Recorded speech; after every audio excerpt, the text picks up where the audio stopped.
Deojee. I'll be speaking to you today about a little bit of spelling, a little bit of sound.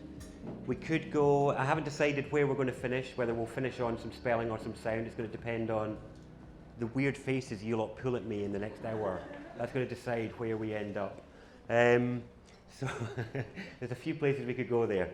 I have been teaching events for probably about 10 years, working on this stuff for 20 plus.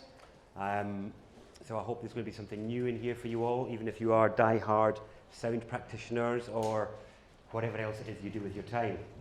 So I just want to talk about, for a moment, spiritual connection and spiritual traditions, because I think we have a problem here in the West where people think that the culture in the West is so corrupt, is so bad, that if you want a genuine connection to the divine or to spirituality or to something authentic, then you have to import it, or you have to resurrect it.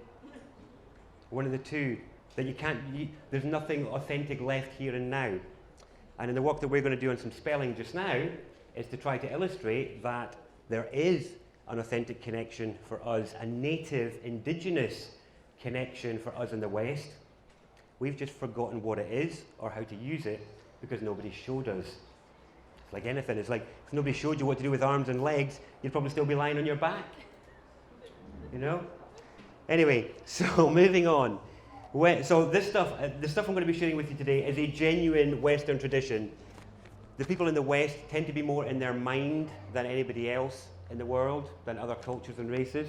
And we are very mental in nature as well. And it makes sense that our path to connection is actually through the mind, which is what we're going to look at here today. So when I say to you that we spell all our words because all our words are spells, what does that make you think of? Is that news to you, first of all? Have you heard the concept that our words are spells? No. Okay. Do you know what a spell is? So let's agree our terms. As Aristotle would say, before engaging in debate, agree your terms. So I'm going to define a spell as a word or phrase of magical effect. A word or phrase of magical effect. Is that acceptable? Yeah, everyone accept that? Okay. So then when I say all of our words are spells, I mean it. It's just some of them don't have a very big effect. And some of them have very big effects. So as an example, I would bet that most of the people in here, perhaps not all of you, but most of you will treat yourself less than you should and think of yourself less than you could, all as a result of something somebody said to you a long time ago. Yeah? Okay. So here you are, this amazing being of potential and capacity and power, perhaps some self-belief. You may have huge aspirations, and yet I'm willing to bet all my insignificant sums of money that you are not pursuing those, perhaps as a result of words that somebody spoke to you a long time ago. That's pretty shocking. That's what I mean by spelling. There's somebody abused you once. They said something bad to you once, and you've magnified it 10,000 times over. You've perhaps even repeated it in your head 1,000,000 times and made it your own. So an event that took only a few seconds to take place has stuck with you for not just moments, not just weeks, but decades for some of you. That's what I mean by spelling. Spelling's pretty significant. It's pretty important. And the thing about spelling is it can be used to guide, uplift, enlighten, but it can also be used to mislead and detain. And that's the problem we've got in our culture, is that our spelling, the very words we use to express our innermost aspirations and hopes, and also our greatest fears and problems, the framework we've been given is a bit wonky. It doesn't work properly. It's actually a bit disconnected. It's disconnected. It's a disconnected mind we have here in the West, a disembodied mind. We'll get onto that. I'll give you some examples of that in a few moments. But first of all, I want to talk a little bit more on the power of spells, because there are spells around us every day that people don't pay attention to. They don't realize how important they are. Another example of the power of spells is bills that drop through your door. So how many of you have had that hissed intake of breath at the red text on the letter dropping through the door? You ever had that? Yeah, there's a few nods there. Okay. These are just spells. They're just words on a bit of paper. That's literally all they are. They're literally words on a bit of paper, and they can shock you out of your mood. They can take you into a different state. and they can have you in a state of worry and concern for quite a long period of time. What this means is, it means that you're not in charge of your state. It means that somebody else can just present a few words at you and shake you out of your state. So how many of you with your yoga or your meditation can touch the state of connectedness and alignment and well-being and perhaps even perfection? Have you ever tasted that? Yeah? How easy is it to get knocked out of that state walking down the street? Just as easy. And it's because we're not good at taking care of our state. We don't know how to handle the spells coming into us, and we don't know how to maintain the integrity of the state that we've created, which is not a spelling issue, it's a boundary issue, but we might talk a little bit about that. But I'll give you a couple of spells that are everyday spells that people just don't realise what the words are. There's a number of ways, that chalk's no good, there's a number of ways in which we are tricked in spelling. I've got my brand new chalk here that is failing me straight away. I don't know if it's a chalk failure or a board failure, but let's see. I hope the light is not on that. Whoa! That's all right. I can reach down there. Okay, here's our first spell of the day. What does that say? Okay, what does it actually say? Entrance. Okay, you're tricked by the emphasis, as if that was an I. As if that was an I. People say entrance. Entrance. It's not entrance, it's entrance. That is the letter A, everybody, not the letter I. What does entrance mean? Entrance. Yeah, to enchant or to place under a spell. Yeah. And this is what we see over the establishment ways of people that make promises to us. So often you'll see this sign over a place that will, when you go in there, you'll be promised the promise of a full belly, or the promise of being attractive if you wear these garments, or the promise of being satisfied, something like that. And how long does that last? It doesn't last.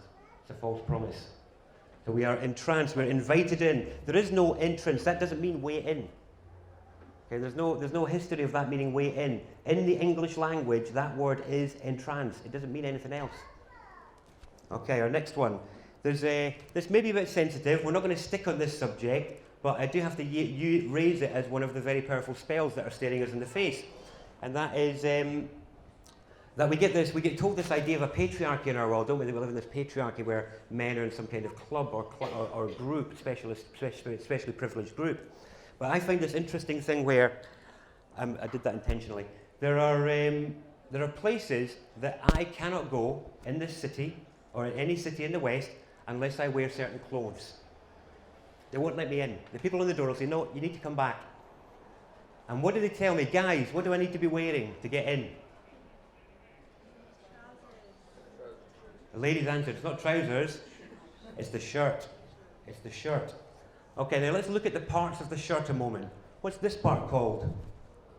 It's a collar, that's right, it's a collar. It's not known by any other name, it's just a collar. And what's this part here called? Cuffs. Okay. So who wears a collar and cuffs? Prisoners. Prisoners. Do you know of any other context in the English language to use collar and cuffs that doesn't imply slavery or imprisonment in some way?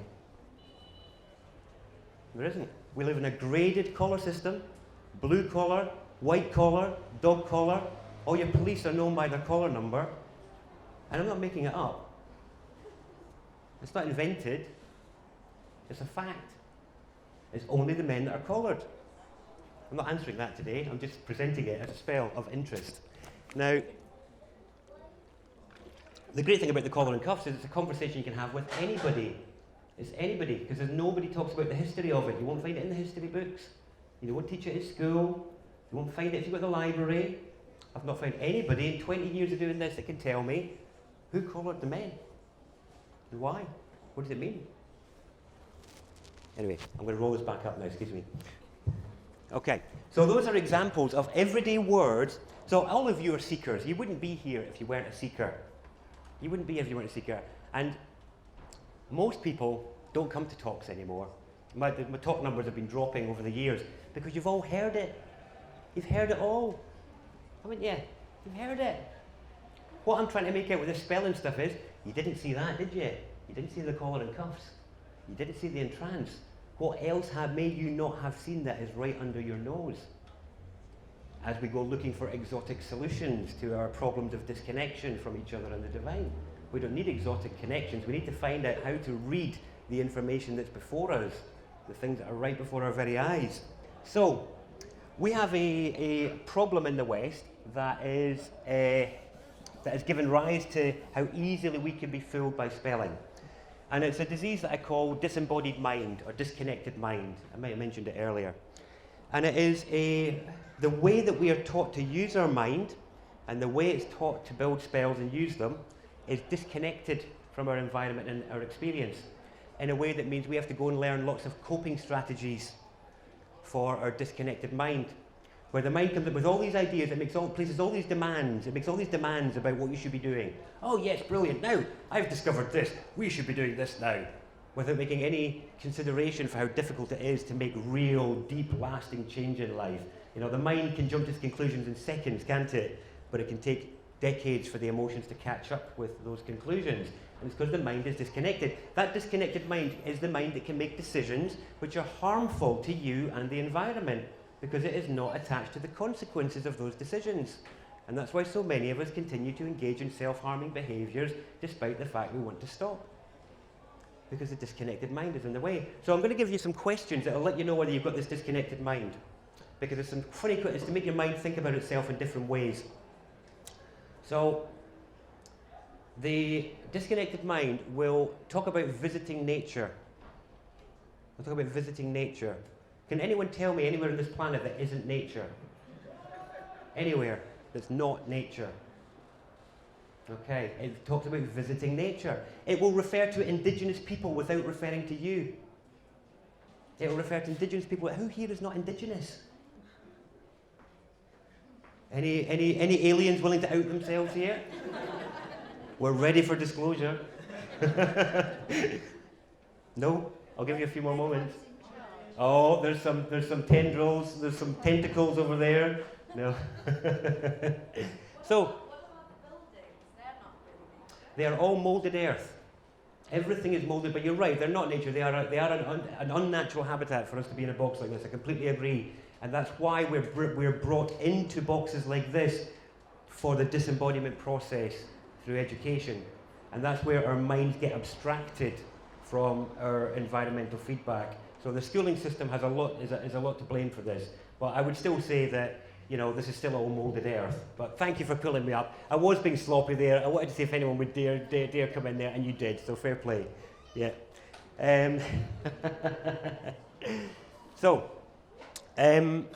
This process of spelling is about getting us back to an indigenous mind, which is the integral mind. It's a mind that feels and sees its way to knowing things. You will all have tasted the indigenous mind, because you all have it, and you had it first. It's your fallback position when we can deal with the spasmic, frantic, abstracted mind that we were conditioned with. So the indigenous mind, the native mind, feels its way, it sees things, it has direct knowing. You'll touch it in moments of dance, music, lovemaking, a nice walk through the woods, different places like this. When you're integrated in that, chatterbox mind is no longer judging you for what you just did or expressing concerns about the future. Okay, that tends to be a quality of the visitor. It reflects, it's never here now. The you that is calm and at peace, and the thing you taste in your meditation, in your yoga classes and things like that, is the native mind. It's still and it's present. That's the thing. But then the reflecting mind will kick in when it gets a chance. And this work is about how to deal with that mind. Most people who go and do meditation are doing it as a coping strategy for that part of mind. They don't realize that it can be tackled directly by dismantling it in the same way that it was constructed. So just to give the roots for all of this, we were all born in the same way. We were all lying on the floor. I need to be careful here, I'm in a kilt. kicking and, you know, we were like this on the mat. We were a baby going, wah, wah. And I had no control over my arms or legs. I had no control over my bowels. For you, Susan. Yeah, there you are. No control of my bowels or my bladder. And it took me about a year to go from kicking on the mat like that to being able to walk. About a year. And about 2 years to make sounds that could be understood. And it's about the same for all of you, roughly, give or take. But you've all succeeded in achieving that, all of you, because I've either seen you talking to people or I've witnessed you walking around. But here's the thing. Nobody showed you what you do with a leg. Nobody showed you. Nobody showed you what you do with a leg muscle. And nobody showed you what you do with a voice box to make sounds come out. Okay? You just did it. So right now, can everybody just lift their arm for me? Lift your arm. And then put it down. Can anybody tell me how you did that?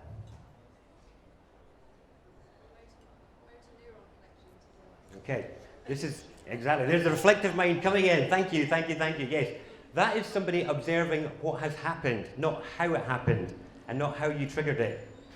Right? Every one of you, you don't know how you move your body, not how you do it. But you managed to go from a body that was spasming and kicking on the floor to being able to wield it dexterously and to be creative just through practice and getting it wrong lots.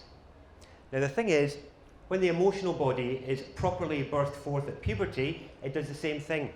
It spasms and it lashes, just like the physical did, but with self-consciousness, arousal, sensuality, all these things that we tend not to get such good examples of. So what you'll then find is that, for most people, when they spasm and lash with their emotions and their sensuality as teenagers, they don't tend to get the same support they got for when they knocked over the cup of milk, or for when they tripped when they were learning to walk. And it means that people then start to pretend they don't have certain feelings, and they strap them up. I don't have that, you know, until they get to a stage where, you know, you get popped in that area, and you'll have an outburst, which comes out like a spasm. It's just like the arms and legs of the baby spasming. But the mind is no different. The mind is a body in its own right. Its substance is different from the substance of emotion. Its substance is different from the substance of body. But it spasms in exactly the same way. And for most people, it's spasming with a bunch of potentially self-harming spells about yourself and the world and others. And what most people are doing when they're taking on meditation is, it's a coping strategy for the mind.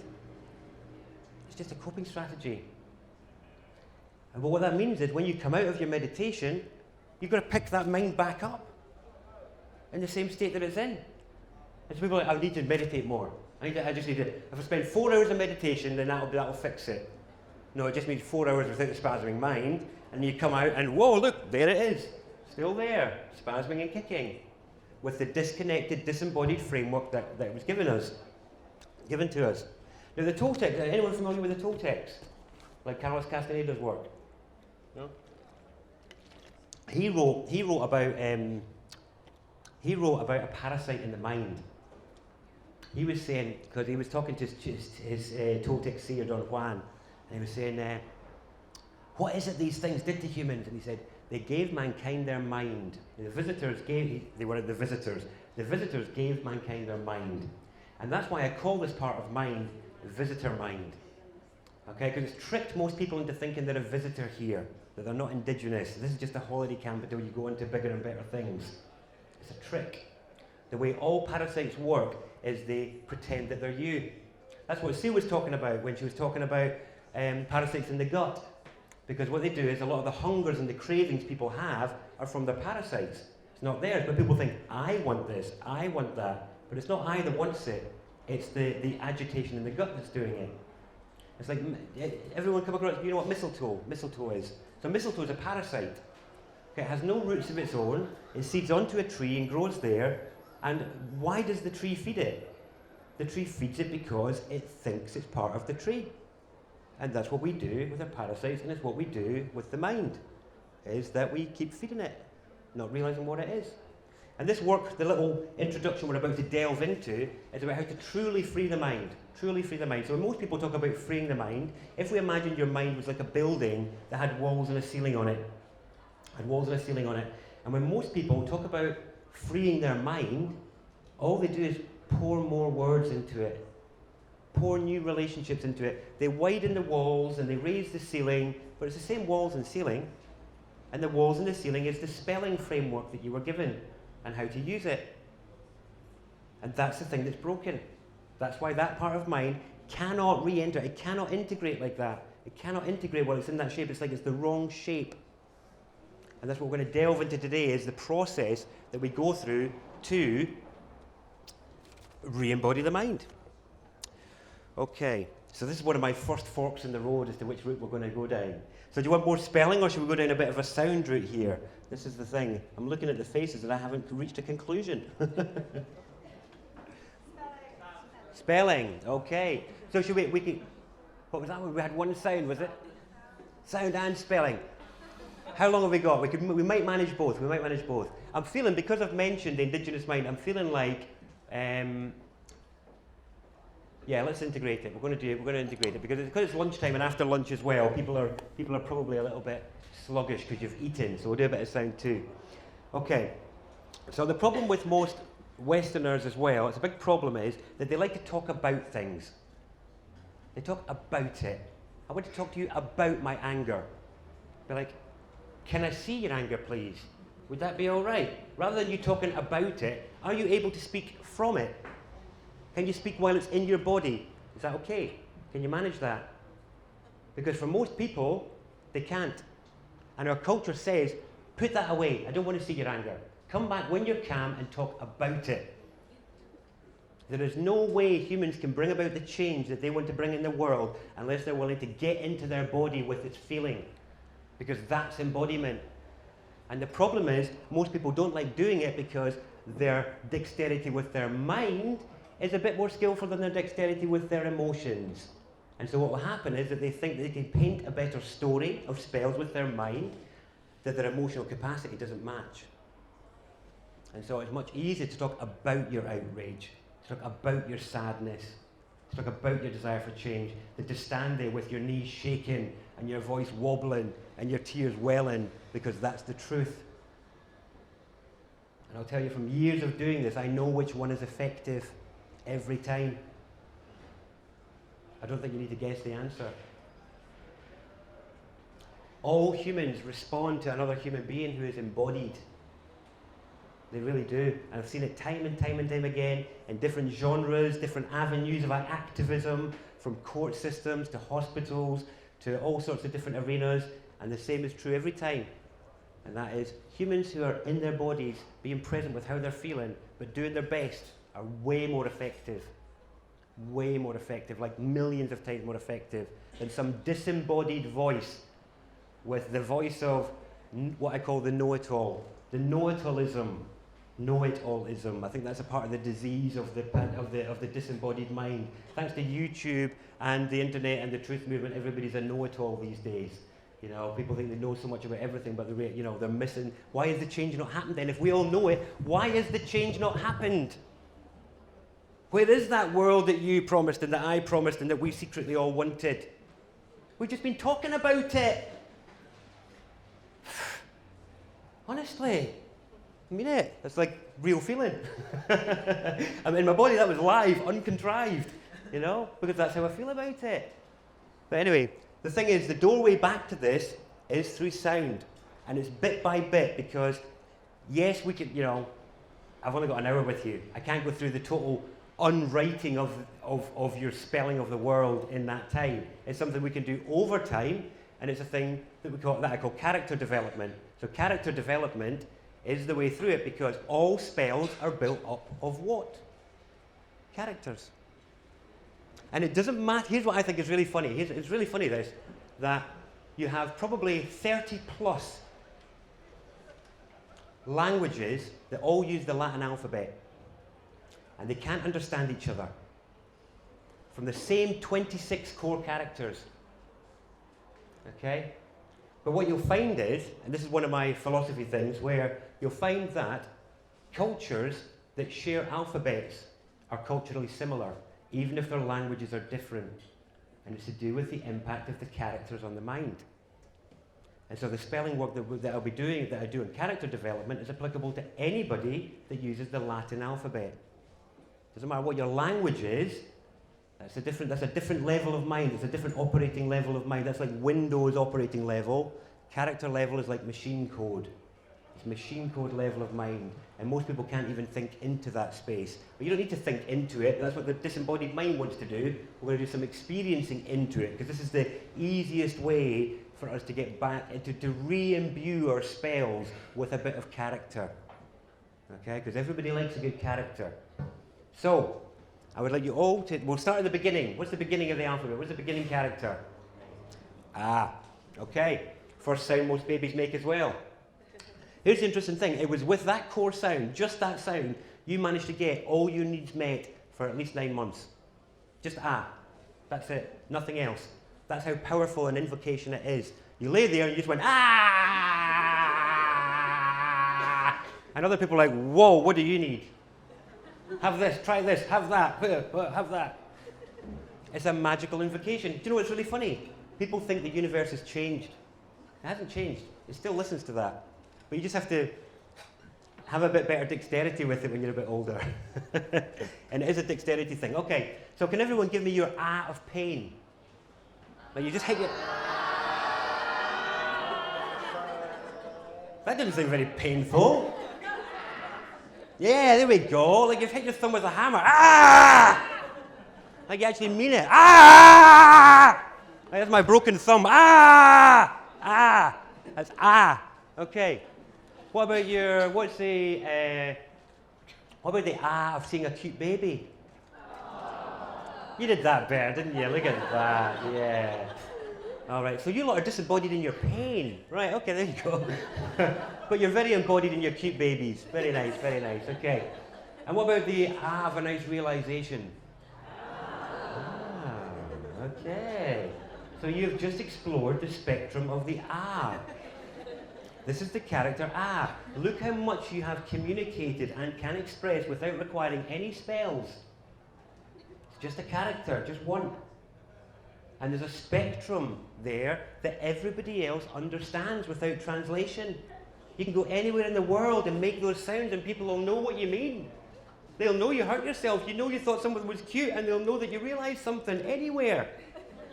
Anywhere. Honestly, I mean it. So that's the ah. Okay, so ah is a powerful character. Now, I forgot what else I was going to say about ah there. Ah's a good one. But that's where it begins. So, what about, give me your of a nice meal. Okay, you enjoyed that meal. I could tell. Now the thing here is, here's the thing about these embodied characters. In fact, we'll do one more. Give me your ooh of pleasure. Now, what I love is the people who paused. Always, there's ones who paused. And all the ones that made a sound, that wasn't your ooh of pleasure. You and I both know you were lying. Because, and the ones who paused got it. Because when you're really making the sound, you cannot hide how much you were enjoying yourself. When you make the proper ah of pain, you cannot hide how much you hurt yourself. Or your realization, you can't hide it. It's embodied. It's there for everyone to read. Your ah of realization, whether it was big or it was small, people can read it. You can't hide it. It's integrated. It's embodied. It's an integral sound that is tied to your mind. It anchors the mind back where it should be in the body. And that's just with one character. Ah, we did as well. But the vowels are our beautiful doorway into seeking improved spelling. Because if you want to be more effective, you need to show a bit more character. People like it. You'd be surprised. And my objective with people isn't that we all get our own way. I'm not interested in that. But I would like us all to feel like we're being effective. That's what I seek to be. I've worked with many different groups of people over the last 20 years, and I have to say the one thing that I don't seek people to remember what I say to them. I don't look for them to take it away and run with it as if it's whatever. But I just want people to be effective. It's what I seek. It's what I would hope from you, for you to take from this, is it's something that can help you be a bit more effective. And I guarantee you that by bringing a bit of this to bear in your speech, which you'll have to slow down for, it will make you more effective. So, most people don't realize that there's actually a journey in the vowels. So, what's the second vowel after E? After A, sorry. I gave it away, didn't I? That was rubbish. That backfired completely. Okay. Yes, you're right. What a surprise. It is E. Okay, so what we're going to do is we're going to try those, we're going to sound both, we're going to do both of those. I heard some of you doing it almost as if it was a mantra earlier, so let's try that now. We're going to do an ah, right, to prepare ourselves to do some sound work. A bit like you all joined in the om earlier, didn't you? A little bit like this, but I don't want you to do it like you're trying to harmonise like some kind of group. I want to hear your baby on the mat, come on universe, give me everything I want, because I don't even know what it is yet, but give me it anyway. That baby ah. So, do you think you can manage that? Or do you want me to go first and then you join in? All right, all right. Okay, so I'll do one and then you join in. We're going to do a few and then we'll stop, okay? There's a reason for this, I'll explain it after. Okay. I don't know what I can do, I'm looking at you. I'm just laughing, there's too many smiles in the room. All right, here we go. Ah, I don't need that. Yeah, wait a minute. Ah,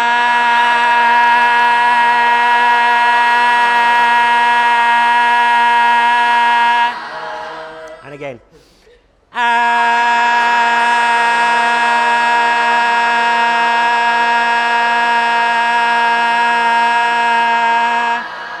And one more.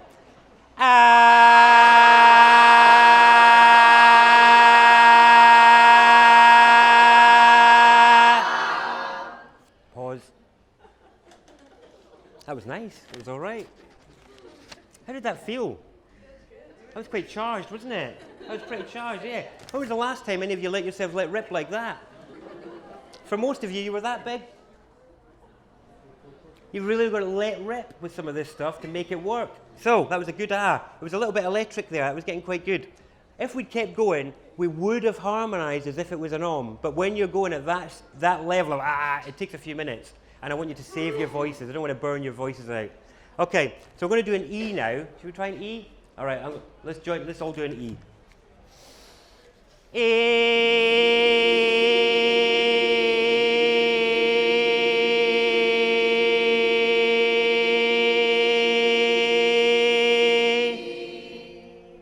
So funny because it doesn't look like anyone. It doesn't look like anyone's making any noise. It's like there's just smiles and there's just this noise. And it's like everyone's grinning. Who's making the noise? Very good, very good. Did you notice a difference? Okay, what was the difference? It did harmonise more, didn't it? It did, much more, much more. But this is because ah is just the beginning.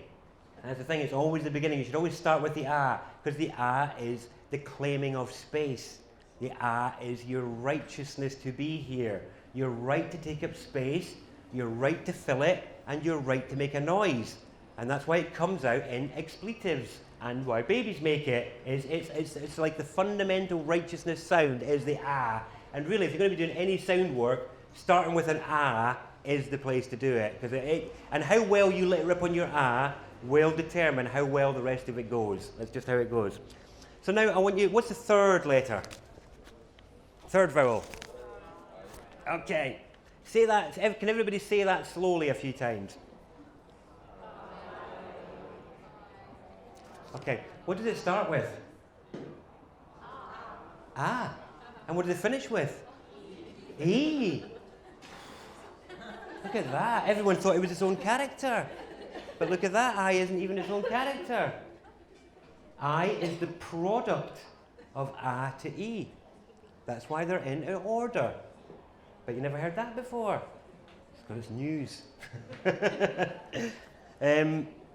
So these first three characters are all to get us to make a proper I sound. Okay? So, shall we try an I together? I'm going to do one first, and I want you to hear it because the sound, in fact, let's do an ah again first. Let's do an ah, and then I want you to see if you can tell me where it's coming from in your body. Okay, so let's do one ah. Ah. Okay, where is it? Where is it? Where is it in the body? Everywhere. Everywhere. Okay. Yeah, it's coming through the throat. I would say if it's in the throat, then that's good. You're working hard then. You're working your voice if you're doing an ah there. Let's see if you were saying it was more further down. Anybody else get it lower in the body? Okay, there's a few people lower in the body. Now let's do an E. So, E.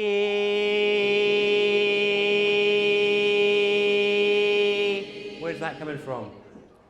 Okay, so for everybody, was it above or below where the ah was coming from?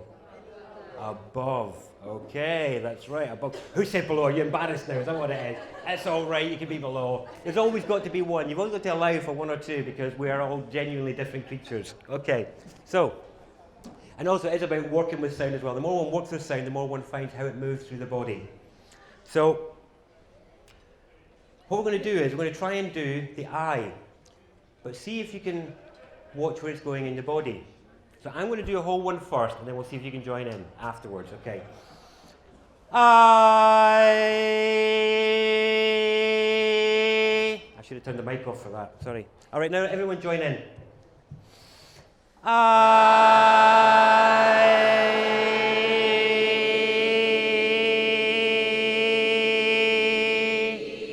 Okay, do one more, do one more.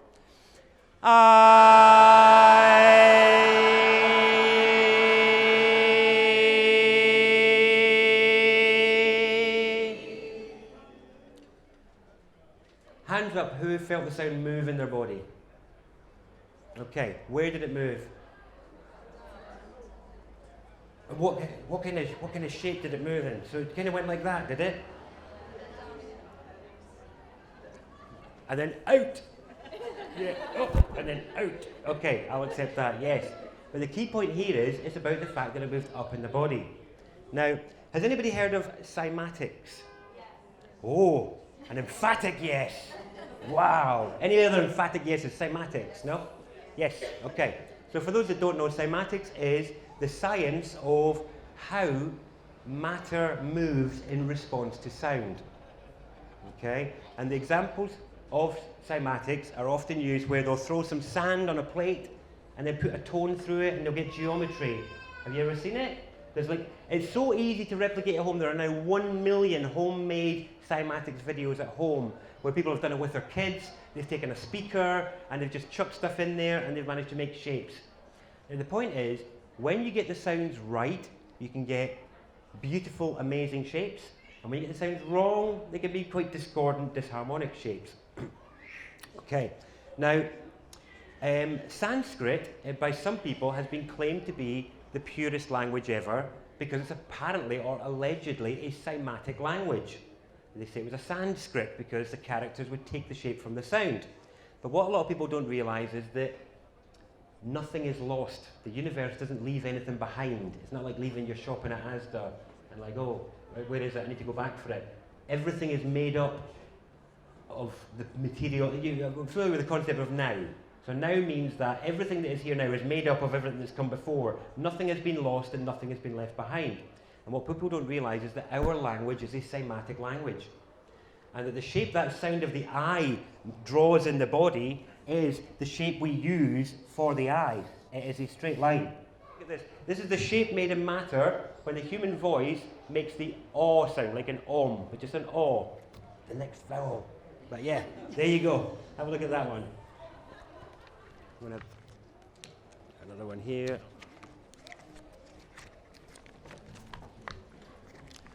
That is cymatics. That's those three pictures are all from just a guy on a mic going, oh, and it makes those shapes. I'll get one more. So one of the qualities of spells and spelling is that it changes things.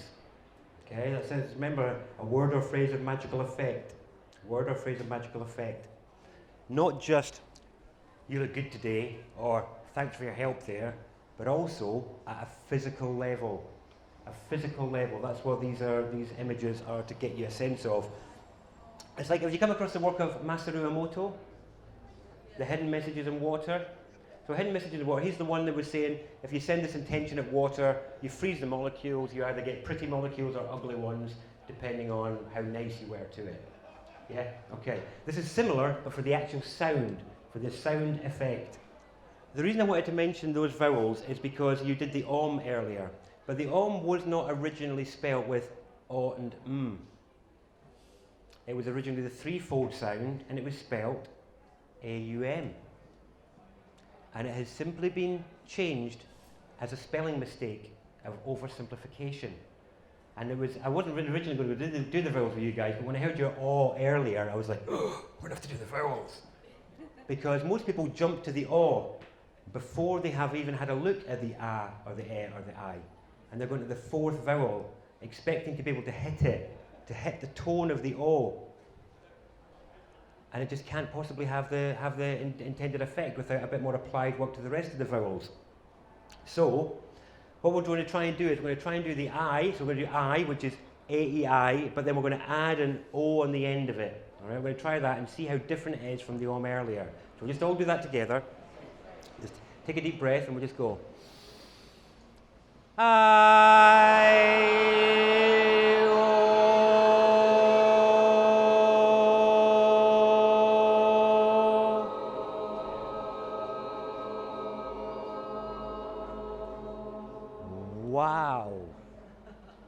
Wow, what a difference. Did you hear a difference in that compared to earlier? Massive difference. That's because we did an A together. That's the thing that makes a difference. And all of a sudden your O is transformed. It's transformed. And then the last vowel is we call it U in the West, but really it's an U. U is what that should be. It should be I-O. So we're not going to do, we don't have time to do that. We're going to try and do an old school Om, which is an A-O-M. Right? So before we do though, I want you to understand that Om isn't a word. Okay? So to do that, we'll break it down. So just make the O sound by itself, just O. O. Okay, so where is the sound going? Where's it going? Out. Thank you, it's going out. All right, now doing mm. Give me a good mm. Mm. Where's it going?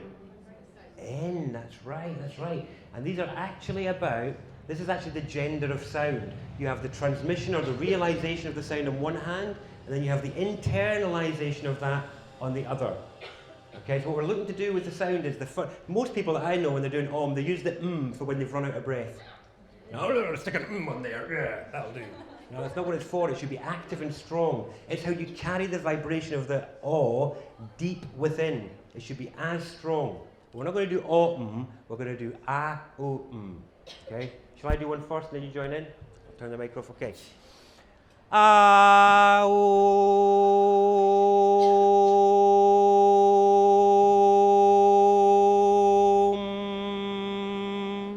Join in. A-O-M.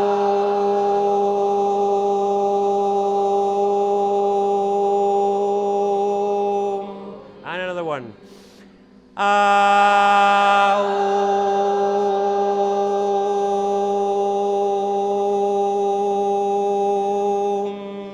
Last one.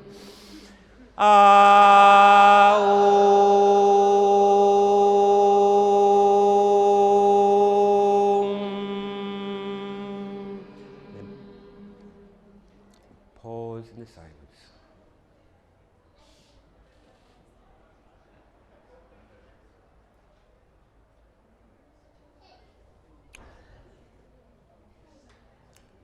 And whenever we're sounding, we should have an equal period of silence afterwards to allow the cymatic effect to take place, because that's when you notice a change in the state or the space.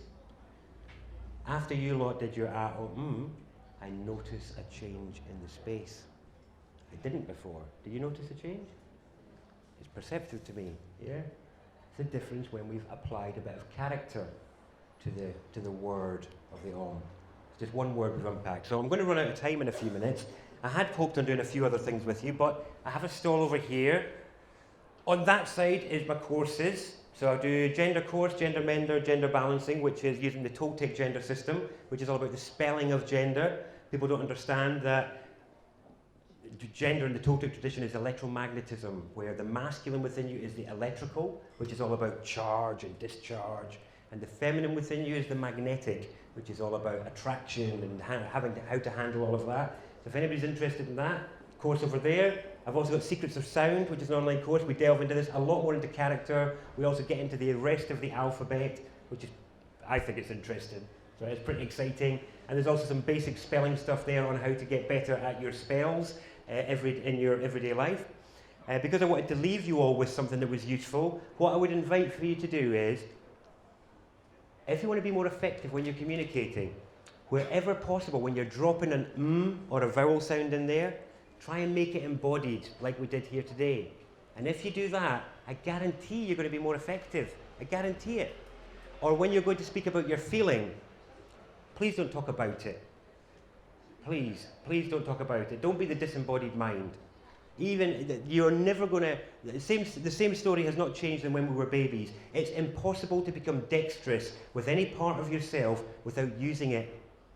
So wherever you are right now in your emotional capacity or your mental capacity is the truth. And you just have to accept it. But if that means that the first time you send a mail back, your voice is shaking and your legs wobbling, or the first time you say no to somebody that there's literally tears falling down your face, so be it. It won't be like that the next time. But you've got to give yourself the permission to go through that before you can become embodied and you'll finally get here and really have a chance of bringing about some of the changes that you like to talk about. So I want to thank you very much for your precious time and attention. I'm going to leave you with one point of thought, and it is the biggest, most significant subject to me.